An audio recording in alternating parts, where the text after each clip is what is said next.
A very warm welcome to one and all. तो हम sequence of a real number का journey start करेंगे. जैसा कि आप सीक्वेंस सीरीज ये सब कोई नया टर्म नहीं है. You all are very familiar to these words in class 11th and 12th. आपने AP पढ़ा, GP पढ़ा, वो सब आएगा. लेकिन अभी हम सीक्वेंस के बारे में करेंगे. तो सीक्वेंस से आपको क्या पता चल रहा है? ठीक है, सीक्वेंस क्या होता है? कोई भी चीज़ सीक्वेंस कब कहलाता है? जब it follows a certain pattern. Okay, अगर वो पैटर्न में नहीं है then we can say that this is not a sequence. Okay, now I'm asking you that what is the difference between sequence and series? So series जो होता है ना, they are separated by operations such as addition, subtraction. Okay, and sequence are separated by commas. So this is a minute difference. आप बोल सकते हो ये आप देखने का नज़रिया कह लो या आप खुद याद रखने का कि अगर कोई चीज़, कोई sequence that is separated by commas are known as sequence, and those which are separated by addition or subtraction, those are series. Okay, चलिए तो sequence of a real number शुरू करते हैं. You guys don't worry about the definition. अब definition कोई भी book में मिल जाएगा. अगर आपके पास बुक नहीं है तो मैं definition भी प्रोवाइड करूँगी. अभी मैं आपको बस सिखा रही हूँ कि किसको sequence कहते हैं. तो यहाँ पर अ real sequence is a function. Okay, ये देखिए F1, F2, F3, F4 till Fn n+1. तो ये है first term, second term, third term. ठीक है, ये एक सीक्वेंस में है मेरा, राइट. तो इसे हम जैसे F1 A1 है, F2 A2 A3 till n+1th term तक. ठीक है, या और याद रखिएगा सीक्वेंस को हम दिस ये जो ब्रैकेट है ना इससे डिनोट करते हैं. और आप सीक्वेंस कहीं भी अगर ये चीज़ देख रहे हो तो ये भी हमारा सीक्वेंस कहलाता है. For example Fn is n, Fn is equal to n. तो हमारा एग्जाम्पल देखिए, n is equal to 1 2 3 4, n square is 1 square 2 square 3 square 4 square, 1/n is this n by 1 plus n 1/2 2/3 3. ये पता चल रहा है कैसा हो रहा है. ठीक है, और एक चीज़, terms of a sequence note take लीजिए. Terms of a sequence is always infinite. ठीक है, हमेशा इनफाइनाइट होगा, हम ये मान के चलते हैं. ठीक है, हाँ कुछ केसेस आएंगे जहाँ हम पढ़ेंगे बाउंडेड क्या है, फाइनाइट क्या होता है, आगे देखेंगे. लेकिन अभी के लिए आप इतना जानिए कि terms of sequence are always finite. ठीक है, चलिए अब देखते हैं रेंज के बारे में. तो रेंज ऑफ अ सीक्वेंस क्या होता है? Let an, this is a sequence, be a real sequence. Then range of an defined by fx such that x belongs to natural number. ये नेचुरल नंबर का notation है. ठीक है, तो जैसे कि हम रेंज किसे कहते हैं वो एक एग्जाम्पल से समझते हैं. सपोज मेरा -1 का पावर n है, ये सीक्वेंस है. तो n जैसे जैसे 1 2 3 4 n जैसे जैसे नंबर लेते जाएगा हमारा ये साइन में चेंजेस आएगा. अगर n 1 है तो ये -1 रहेगा, 2 है तो +1 होगा, 3 है -1, 4 है +1. मतलब we are noticing a kind of pattern. The pattern is odd. whenever we are taking the odd exponent we are getting in negative sign, and whenever we are taking even exponent we are getting positive +1. Okay, so we are noticing here that my range is between -1 to +1. ठीक है, ठीक है, तो मतलब the sequence are only taking value of +1 and -1. This means the range is -1 +1. All right. Similarly, if we can see that 1/n, 1 upon n, first term, when we keep n as 1, the first term is 1. When we are keeping this as a 2, second term is 1/2, which is less than 1. ठीक है, then 1/3, 1/4, 1/5, there is no limitation. Okay, it is infinite we can say. But it is bounded. Okay, bounded वाला जो term आएगा वो concept है वो मैं बाद में बताऊंगी. अभी के लिए आप जानिए the range of this is 1/n. n belongs to natural number. जितना आप नेचुरल नंबर लोगे my 1/n will take the value of the same, right. Then range of a constant sequence. अच्छा, कॉन्स्टेंट सीक्वेंस क्या होता है? जैसे 1 है तो मेरा ऐसा आप बोलोगे एक नंबर है तो एक नंबर तो कभी रेंज नहीं हो सकता है, वो तो सिर्फ एक है. जी नहीं, सीक्वेंस में ना आपका 1 1 1 1 1 1 ऐसा भी सीक्वेंस हो सकता है, ठीक है, तो वो भी हमारा सीक्वेंस कहलाएगा. तो अगर सीक्वेंस है तो उसका रेंज होगा, राइट. तो रेंज क्या होगा? 1 ही होगा, ठीक है. तो याद रखिएगा रेंज ऑफ यूनिट सीक्वेंस या फिर कांस्टेंट सीक्वेंस इज 1. फिर नेक्स्ट एग्जाम्पल देखिए, 1 2 3 1 2 3 1 2 3. ओके, तो अब ये सीक्वेंस में हम देख रहे हैं कि 1 2 3 के अतिरिक्त, ठीक है, कोई वैल्यू नहीं आ रहा है. we know that we are only getting 1 2 3 as our elements, as our terms in the sequence. So our range is moving from 1 to 2 to 3, all right, again and again. So our range is 1 2 and 3, right. Now you say what is the range of this? 0 1 minus 1 0 1 minus 1. So the digits are what? 0 1 and minus 1. So we can say the range is this. Also you just see that the pattern, the sequence like this in which the elements are finite, the sequence itself is a range, right, the terms of a sequence. So you can also say range में वो सब values होती है जो sequence में appear होती है, means all the members of the sequence we can call it as a range, all right. Now here this is a sequence bracket and this is a set bracket, so do not get confused. यहाँ पर मैंने sequence के लिए ये वाला bracket use किया है और रेंज के लिए ये जो हमारा ये सेट का ब्रैकेट है, तो इसके लिए ये यूज़ किया है, ठीक है. Now next move into the types of sequence. Okay, first is constant sequence, जो मैंने कहा 1 1 1 1 1 1 2 2 2 2 2 3 3 3, ठीक है, these are constant sequence. Second is bounded sequence. Now और f is bounded for all n belongs to natural number. now bounded meaning, अच्छा आप ये जाने से पहले सबसे पहले मुझे बताओ कि बाउंडेड का मतलब क्या होता है.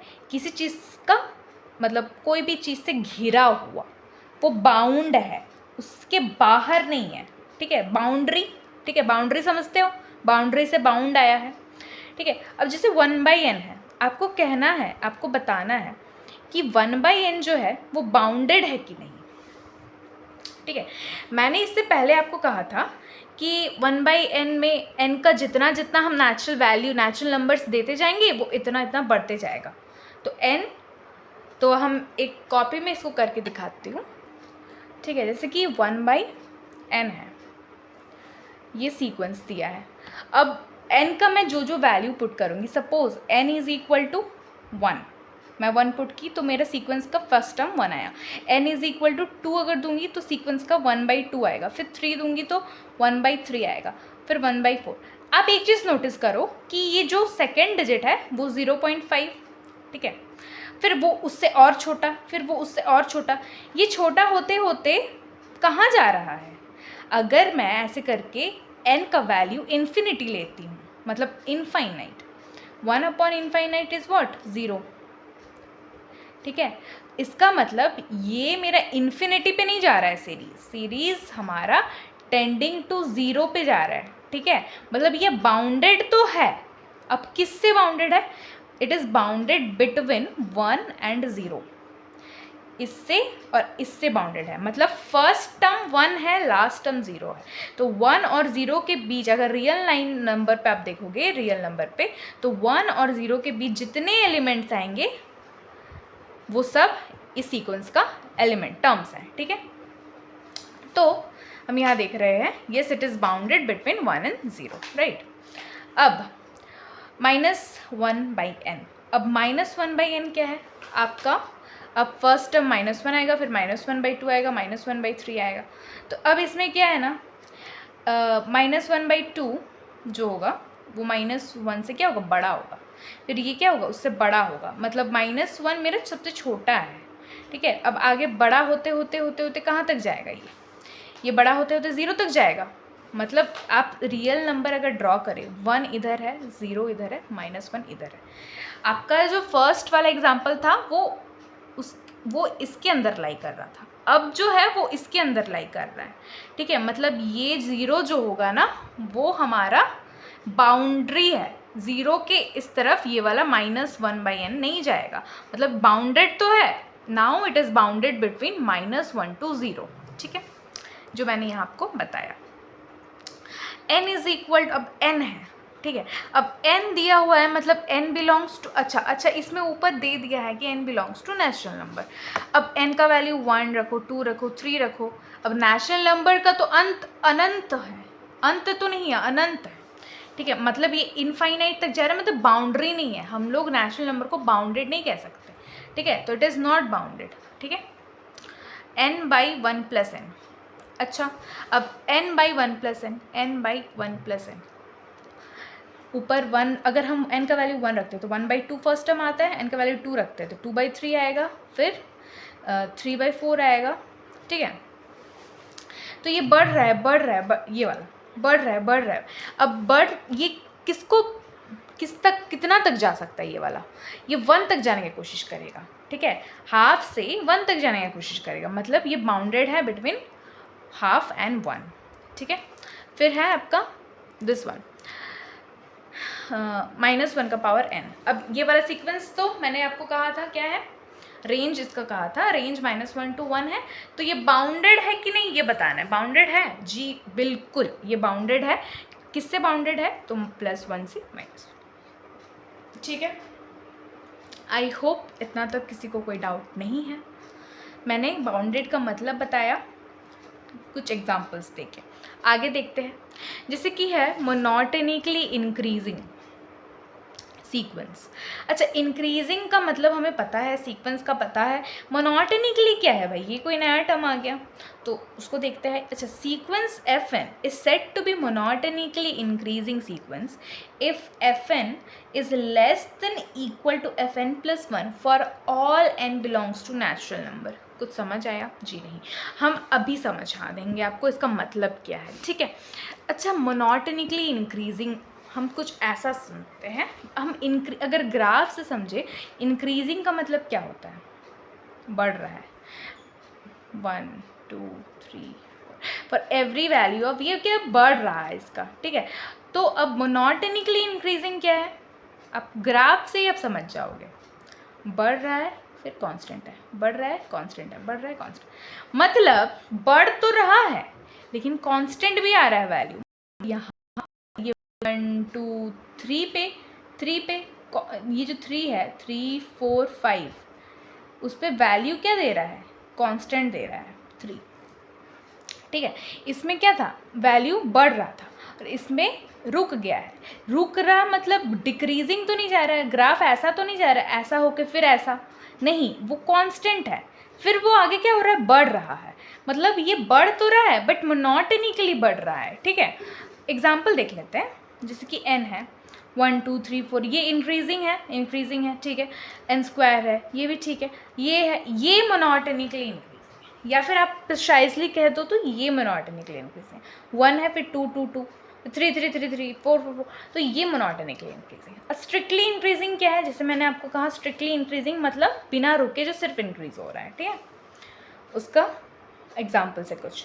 अब डिक्रीजिंग का जस्ट उसका अपोजिट, कि वो डिक्रीज हो रहा है, ठीक है। मोनोटोनिकली इंक्रीजिंग क्या है, डिक्रीजिंग, मतलब fn is greater than equal to fn + 1 for all n belongs to natural number, ठीक है।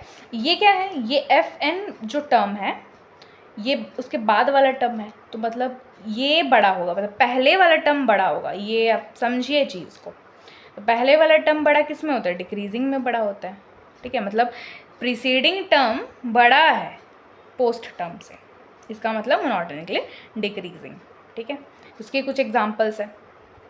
वैसे स्ट्रिक्टली डिक्रीजिंग मतलब बिना कांस्टेंट हुए डिक्रीज करना, दिस माइनस एन, ये डिक्रीज हो रहा है, इन्फिनिटी तक जा रहा है। यहाँ पर इन्फिनिटी बाउंडेड वो सब का रोल नहीं है, इसमें बस बताना है कि बढ़ रहा है सीक्वेंस, ये घट रहा है, तो ये घट रहा है, ये भी घट रहा है, ठीक है, ये भी घट रहा है, ये भी घट रहा है, ये घट नहीं रहा है, अच्छा ये घट नहीं रहा है लेकिन कांस्टेंट है, ठीक है, तो डिक्रीजिंग में ये नहीं आता है, ठीक है, ये डिक्रीजिंग में नहीं आएगा, देख लीजिए।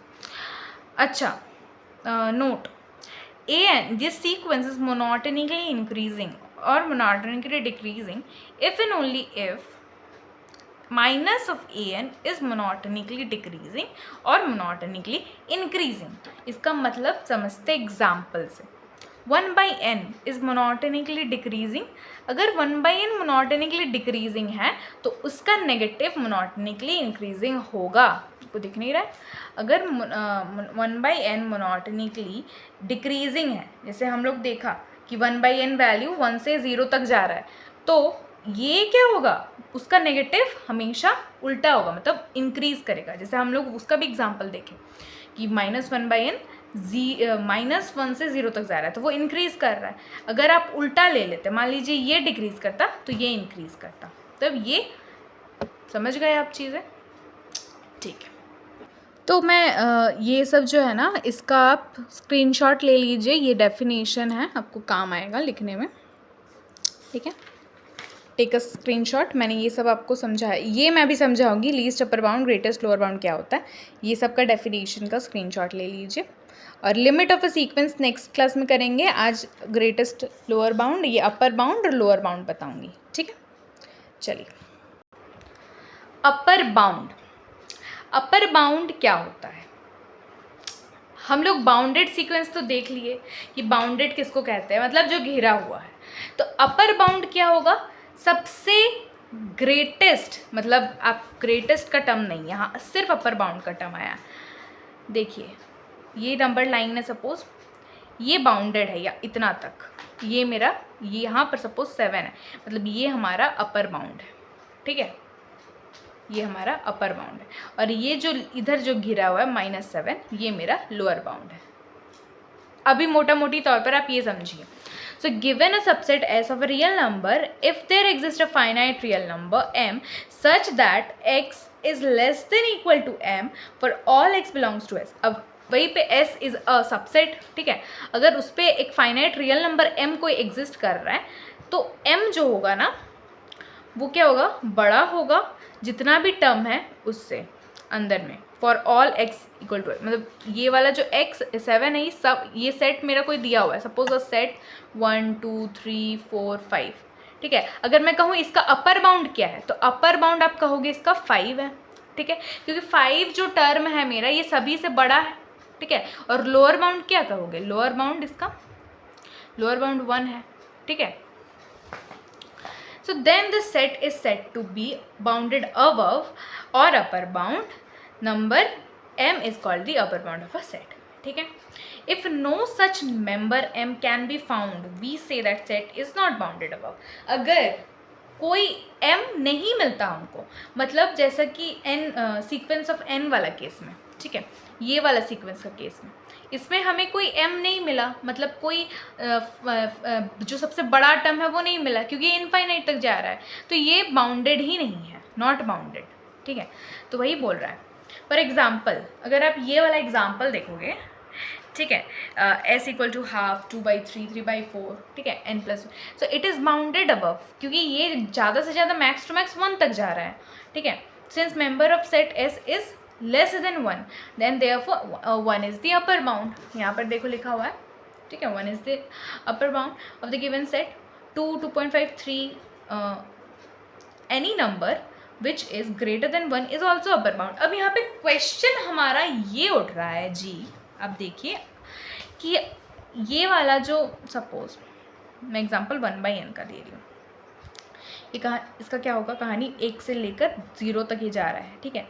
तो मेरा मानना ये, अच्छा ये नहीं, ये दूंगी तो लोअर बाउंड का आ जाएगा, मैं इसका देती हूँ n+1, ठीक है। इसका पहले तो 1/2 फिर 2/3 ऐसे ऐसे करके 1 तक जा रहा है, ठीक है। तो इस सीक्वेंस में हम बोल सकते हैं 1 जो इसका है अपर बाउंड है। मेरे को ये बताइए इस सीक्वेंस का 1 अगर अपर बाउंड है तो 1 के बाद क्या सारा का डिजिट ही खत्म हो गया, सीक्वेंस में और आगे बढ़ेगा नहीं, 2 भी तो आएगा, 3 भी तो आएगा, 2.5 भी तो आएगा, 3.5 भी तो आएगा, ये सब क्या अपर बाउंड नहीं है? जी हाँ, ये सभी के सभी अपर बाउंड है। 1 के बाद 2 भी अपर बाउंड है, 3 भी अपर बाउंड है, 5 भी है, 1000 भी है, 10,000 भी है, 1 करोड़, सब है, सब अपर बाउंड है। लेकिन इन सब में का immediate upper bound, immediate upper bound मतलब इसको आप कह सकते हो least upper bound, LUB, least upper bound या सुप्रीमम, सुप्रीमम या लीस्ट अपर बाउंड क्या है? तो वो 1 है। आप मेरी बात को ध्यान से सुन लो, मैं यहाँ फिर से बता रही हूँ, यहाँ पर लिखा हुआ है कि 2, 2.5, 3, that is any number which is greater than 1 is also an upper bound. This infinity of upper bound exists when set is bounded above. ठीक है, अगर सेट बाउंडेड अबव है तो उसका अपर बाउंड इनफाइनाइट है। जैसे कि मैंने इसमें कहा, अब कितना भी आगे जाओ सब इसका अपर बाउंड है, क्योंकि ये बाउंडेड है। बाउंडेड मतलब क्या? ये इसका बाउंड्री है, सीक्वेंस का ये बाउंड्री है, लेकिन ये बाउंडेड अबव होगा अगर वो अपर बाउंड एग्जिस्ट कर रहा है। ध्यान सुनिए, अपर बाउंड एग्जिस्ट कर रहा है तो वो बाउंडेड अबव होगा। ठीक है, अपर बाउंड बाउंडेड अबव। ठीक है, तो देन अ नंबर के, यहाँ पे then number k is said to be the least upper bound or supremum s if k is an upper bound of s and if k is less than equal to m for each upper bound of s। ठीक है, अब supremum, जैसे मैंने कहा supremum क्या है? अच्छा, यहाँ पर m और k ये सब का टर्मिनोलॉजी, हमने m ऊपर में किसको माना था? अपर बाउंड को माना था, ये तो आप समझ रहे हो। तो यहाँ पर जो k है वो then a number k is said to be a least upper bound. इसमें क्या खासियत है k में? अगर k मेरा is less than equal to m for each upper bound of s, मतलब एग्जाम्पल देखिए, एग्जाम्पल के बिना बात ही नहीं होता है। मैंने यही वाला एग्जाम्पल आपको दिया, कहाँ गया ये वाला एग्जाम्पल? ठीक है, इसमें 1/2, 2/3, 3/4, 5 ऐसे करके 1 तक जा रहा है। ठीक है, 1 अपर बाउंड, ये भी अपर बाउंड है, ये भी अपर बाउंड है, ये भी अपर बाउंड है, सब अपर बाउंड है इसका। मतलब मैं इस तरह से बता रही हूँ, 1/2, 2/3, 3/4 जाते जाते ये 1 नेचुरल नंबर 1 है, तो 1 इसका अपर बाउंड है, 2 भी है, 3 भी है, इन्फिनिटी तक सब उसका अपर बाउंड है। लेकिन लीस्ट अपर बाउंड कब है? क्या है? ये k है। वाई? बिकॉज ये सारे अपर बाउंड से लेस देन इक्वल है। ठीक है, ये सारे जितने भी अपर बाउंड है उससे लेस देन इक्वल है, इसलिए ये k हमारा लीस्ट अपर बाउंड है, यानी कि सुप्रीमम है। ठीक है, ये तो so here 1 is our least upper bound. ठीक है, सिमिलर हमारा, आई होप आपको अपर बाउंड, बाउंडेड अबव और लीस्ट अपर बाउंड का समझ आया होगा मतलब। ठीक है, सिमिलरली हमारे पास लोअर बाउंड है, जो लोअर बाउंड का कॉन्सेप्ट है ना, अब आप खुद ब खुद समझ जाओगे, इसमें मुझे ज़रूरत नहीं है समझाने का, आप खुद समझ जाओगे। Given a subset S of a real number, if there exists a finite real number m such that x is greater than equal to m for all x belongs to S। मतलब अब इसमें उल्टा चल रहा है कि अब जो सेट में है S is a subset of real number, there exists a finite real number m, तो m ना सच दैट जो m है वो छोटा है सभी x से, छोटा है। उसमें क्या था? m बड़ा था सभी x से, इसमें m छोटा है। Then the set is said to be bounded below and the number m is called the lower bound of the s। ठीक है, आपको सेम एग्जाम्पल दे रही हूँ मैं, same example I am giving you.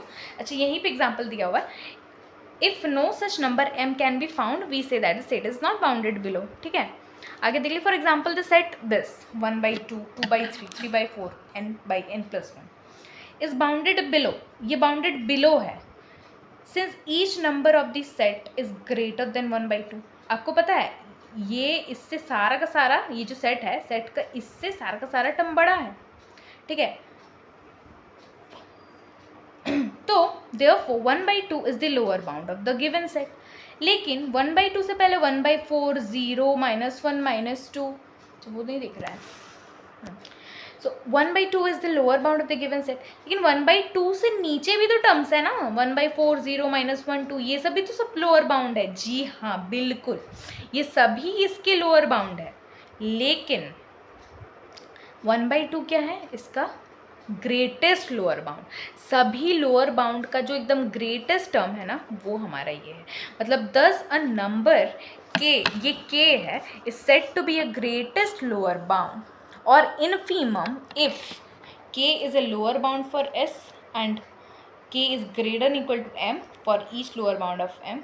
इसको मैं इससे समझा रही हूँ, एग्जाम्पल से समझा रही हूँ। वही एग्जाम्पल जो मैंने आपको बताया, इसको मैं इधर कॉपी में समझा रही हूँ। जैसे कि यहाँ पर 1/2, 2/3, 3/4, n/n+1, ये हमारा सीक्वेंस है, ठीक है। तो ये सीक्वेंस में 1/2 इसका लोअर बाउंड है, ठीक है।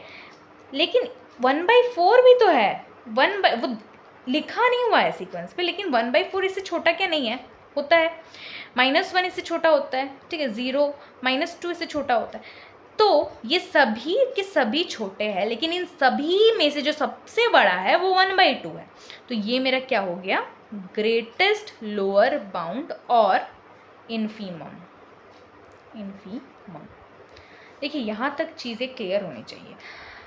हमने पढ़ा जो अपर बाउंड जिसका मिलेगा उसका बाउंडेड अबव होगा, जो बाउंडेड बिलो होगा उसका लोअर बाउंड मिलेगा।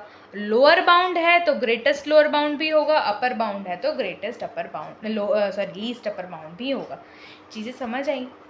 देखिए, स्टार्टिंग में ना थोड़ा सा दिक्कत होता है, सभी को होता है, लेकिन फिर आप ध्यान से इसको पढ़िए, खुद समझिए तो वो समझ आएगी। एग्जाम्पल कीजिए, ठीक है। तो आप ले सकते हो, स्क्रीनशॉट ले लीजिए।